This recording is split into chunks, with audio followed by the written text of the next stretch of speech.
Hello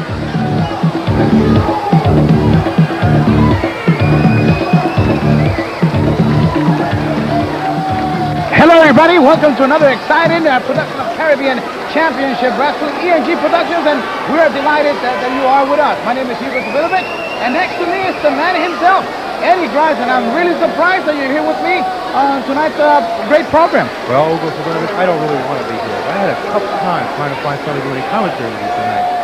And it's really, really tough trying to find somebody at all to talk to. Why? The Butcher. Because they're afraid of him. They're all afraid of him. And I don't understand why. I mean, they are grown men.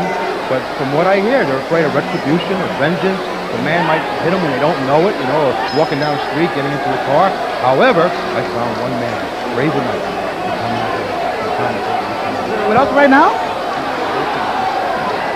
That's correct. Because the only way that he would come out here is if he hide his identity. And it's the only way. So I'm going to leave Mr. X with you. Where will you be going? I'm going down to Carolina with his matches tonight, and I'm going to find some more men that will give me interviews and talk about Abdullah Butcher, so maybe to get rid of this man. Thank you very much, Chief. Okay. Mr. X, okay, let's find a little bit about Mr. X. Are you a professional wrestler? No comment. Are you a wrestling manager? Ugo, it makes absolutely no difference what I do. You know, I'm out here under a mask. I'm very nervous about it. But the only reason I'd agreed to do this is because I don't want any retribution from Abdullah the Butcher. The man's sadistic, and once the people get finished watching this program, they're going to understand exactly why I came out here in the hood. But I think the first thing we're going to take a look at is some of the things that this maniac does outside the ring, not pertaining to wrestling. Yeah, let's take a look at that. Ugo, now here's a man sitting here with his manager, Chicky Star, eating raw liver. Now, it doesn't take an IQ with the intelligence to split an atom to figure out that Abdullah the Butcher is not playing with a full deck. He's obviously sadistic, he's crazy, he's insane. Any other adjectives you want to use to describe that the man's crazy, you can use here. Here he is snatching a fly out of the air, smacking it a couple times, disoriented, and now look what he's getting ready to do. He's going to stick an insect in his mouth, and there he goes right there doing that, and he's eating it. Now, as far as I'm concerned, the people should know that you are the one that's responsible for bringing this man to Caribbean Championship Wrestling. Wait a minute, Mr. X. I don't think so. I don't want to talk about this. I mean, hey, it's a long, long time ago. I don't think we should talk about it. Well, I realize that too, Ugo, but I want to bring the fact out right now that these people out here, there's a tape that exists that I know you thought was destroyed, but I've got evidence right here that you were the one that brought the man into Caribbean Wrestling, and we're going to see it right now.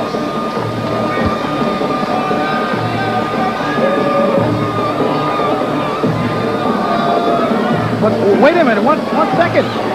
Now, what is this here? This has nothing to do with Abdullah. I think this is invading my private life, kind of. Ugo, like I said, you probably thought that this tape didn't exist anymore, but here it is in living color for all the people watching this tape out there. A long time ago. Well, you know, I realize this is a long time ago, but you know, you got to give the people the history behind what's going on here. And I know for a fact this was 6 years ago, and maybe your memory is not far enough in that past to be able to remember what was going on here. The one question I got for you is, what's that stuff on your face? Well, that's to be part of my personality. I was being modern, and I was managing at the time. That was some shiny glitter. I was so fortunate that I had the best wrestlers, and I wanted to make them feel proud of me. But I don't think at this stage in my life I want to see this. Well, look at this. Here's Abdullah the Butcher eating a piece of paper. Again, I reiterate, or I say again, this guy is not playing with the full deck. It's obvious he's a maniac. He's sadistic. He has no compassion for human existence whatsoever, and yet you're the one that introduced him into the Caribbean area. Wait a minute. He is, and he was a tremendous, great wrestler. I was just lucky enough that he chose me to be his manager. Why should you blame me for this? Well, I mean, look what... I don't think you can say that. How can you say that? I guarantee you people out there, by the time you finish watching what this man has done inside and outside the ring, you're going to understand that what Ugo's saying right now is totally ridiculous. This guy is sadistic. I mean, like I told you, you have to figure it out. You don't have to look at him for long. Look at that far away look in his eye. Obviously, not everybody's home there. Well, let me tell you something. I've always done a good job for Eddie Grice, for the whole production. But I don't think this is right. This is really invading my privacy. I don't want to look at things that have nothing to do with my life present. I don't want to get into this. This is something very negative for me. Well, do you think it's easy for me to come out here? I had to come out here with a mask and try and hide my identity. You think it's easy for me to come out here and say what has to be said, what should be said about this man without the fear of maybe... Well, what about me? What about me? He's seen me in this state. What about if he thinks that I'm the one that's putting this together? You know, Hugo, it's obvious to me, and I know it's obvious to people out there, regardless of what you say. You brought Abdullah the Butcher on the interview right here, so obviously you're the one leading him. So don't go. I don't deny that I was his manager. What I'm trying to say is I don't think at this point in my life, I mean, everybody makes mistakes, but I mean, do I need to see this again? Why should I be put through this? Why if this man hurts me? Now, who's going to be responsible if he takes some action about this? I don't have a match. Well, I'll tell you, if he hurts you, then maybe you'll get an idea of all the friends that I've had, some personal friends that's been injured by this man, and all the other wrestlers that have been put out of wrestling by this man. Maybe you'll feel just exactly what those guys felt because they're no longer wrestling. And don't you have a little hard feeling dealing with yourself, knowing that you caused all that pain and suffering by bringing this man in? Well, I don't know. I just don't think this is right. And a professional wrestler is always in danger when he goes inside the ring, and I don't think I should be blamed for this. Well, let's just go to the first match right now.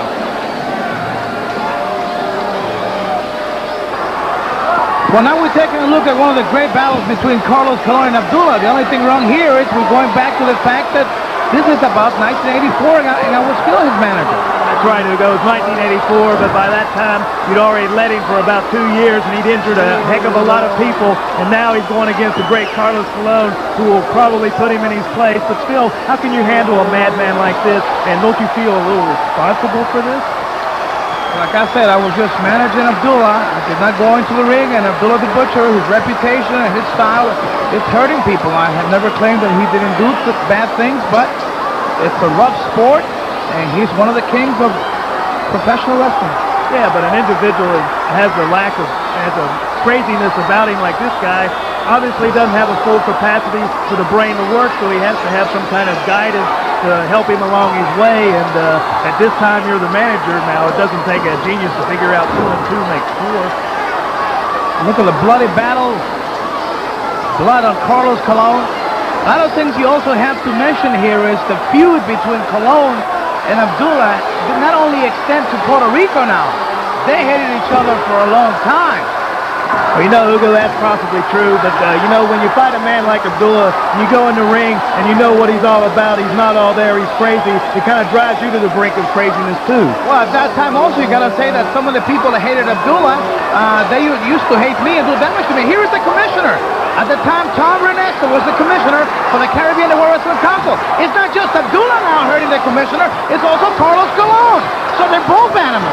Well, you know, no, look, just like I said, it brings out the animal in you when you're dealing with an animal. Here's the commissioner out there trying to break him up, and there's no regard at all for human safety as far as Abdullah the Butcher is concerned. Look at him right there. He's handling him like he's just a nobody. This is the commissioner you're talking about. Now, there should have been some serious fines or something done about it. You did see Carlos pushing the commissioner. Look at him. He's the one pushing. Now, if you blame me for bringing him, why can't you blame the hate on the competition of Carlos towards Abdullah and vice versa here? Well, in your case, I can see where you would look at it that way because you're his leader at that time, and even though it's in the past, you're not going to put all the monkey on your back, so you're going to get out of it any way you can.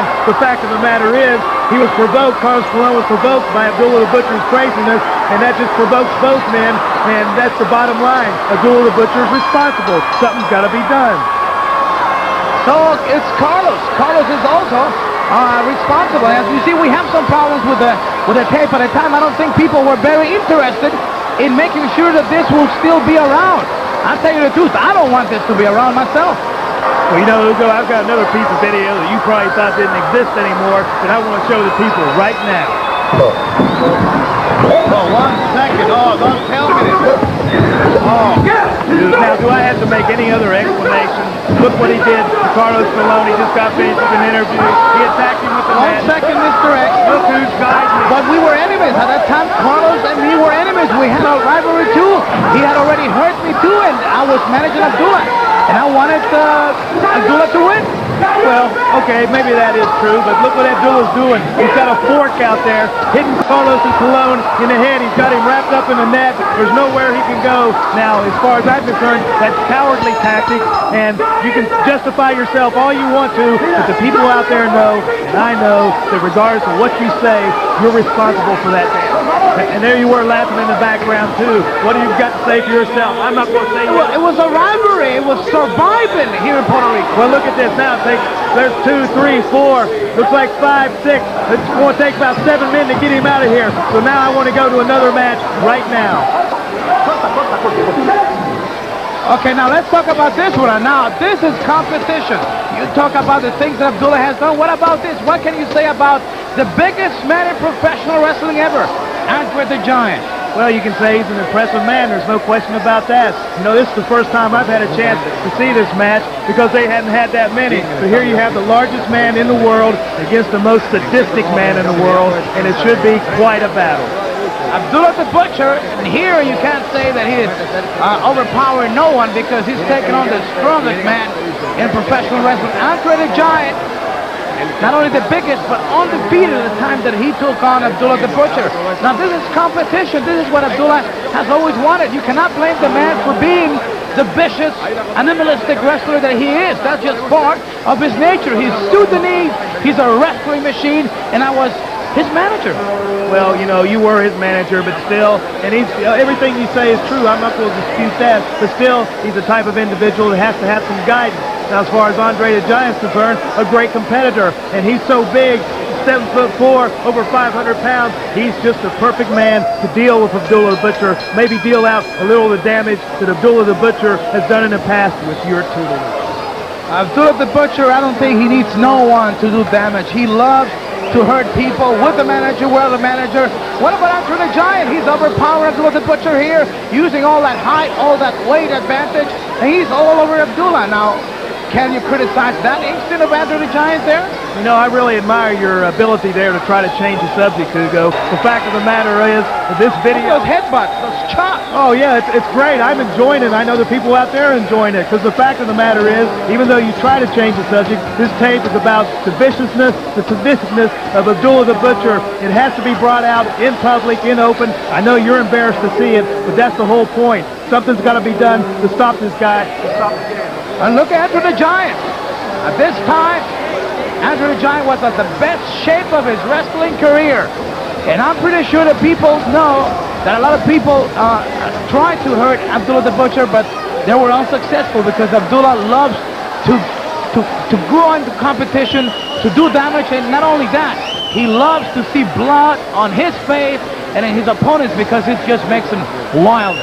Oh, it's obviously true. Anytime you see Abdullah the Butcher, there's always blood involved in the match. He drives on that. He thrives on that. He's sadistic. It's like giving him a pap pill or something like that. He drives crazy. But, you know, he doesn't look too happy about what Andre the Giant's been doing to him for the last couple of minutes. I noticed you haven't mentioned anything about it. Look at Abdullah here now. Even Andre the Giant can be stopped by Abdullah the Butcher. The big man in the hands of the Sudanese wrestling machine, Abdullah the Butcher. Look at him. Tremendous headbutt to a man that's used to just knocking people down with those headbutts. Andre the Giant, down on the mat, the headbutt of Abdullah the Butcher did it.